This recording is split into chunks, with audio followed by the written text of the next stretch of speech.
Good morning, Clearbranch kids. I hope you guys are all having an amazing month because I know that I am. And today I'm especially grateful to get to be here and share a story with you.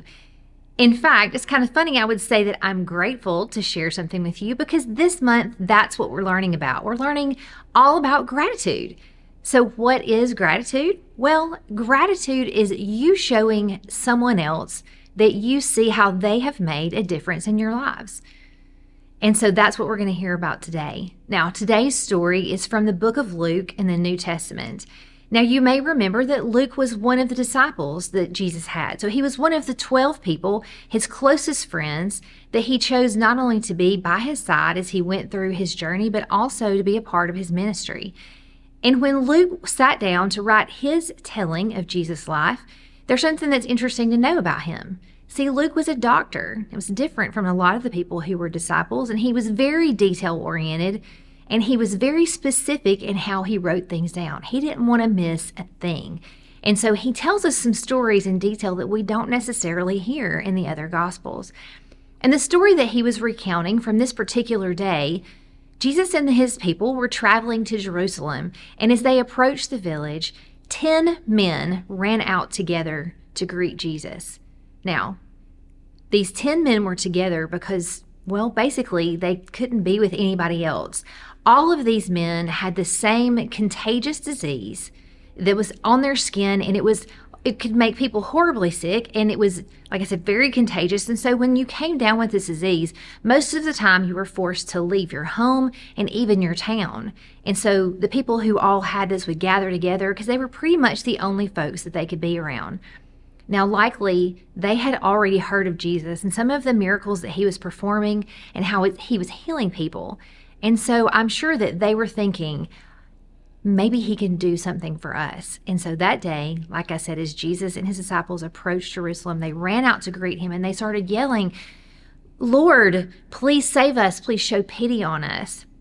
And then Jesus looked at them and he said something they found sort of strange. He said, "Go and present yourselves to the priest." Well, I just told you that no one else would be around these men because of their disease. So the fact that Jesus didn't do anything and told them to go ahead and meet the priest was confusing to them. But they did as Jesus said, and they started walking away to go present themselves like Jesus told them to do. And then they looked down and realized they were completely healed. Their skin was completely healed. They were so overjoyed, and the men began to run now, not just to walk to the priest, but to run to the priest like Jesus had said, except for one man. He stopped, and he went back to Jesus, and he thanked him. And as he threw himself at Jesus, he was praising God, and he was thanking him for everything he had done. And Jesus told him to go. You've been healed because of your faith. But Jesus couldn't help be disappointed that only one of these 10 men, who all had the same gift of healing, came back to say thank you. See, guys, being thankful is one thing, but telling somebody that you are is a whole other thing. And we should do that. Now, these men were healed. They basically had their lives given back to them. That's huge and amazing. But there are people that surround all of us every single day that take care of us, that teach us, that drive us to school, that pick us up after practice, that make us snacks. There's even friends who are supportive of you and that you can have fun with. Have you told these folks that you're thankful for them? Have you told them that you're so glad they're a part of your lives and that you know how much they've done for you? And then what's more, what about God? When's the last time that you prayed and told him how thankful you are to be his child and for all the many blessings that he's given you? So that's our challenge for this week, guys, is to stop and think about all the ways that people make a difference in your lives, and then in turn to say thank you, to tell them how much you appreciate what they have done.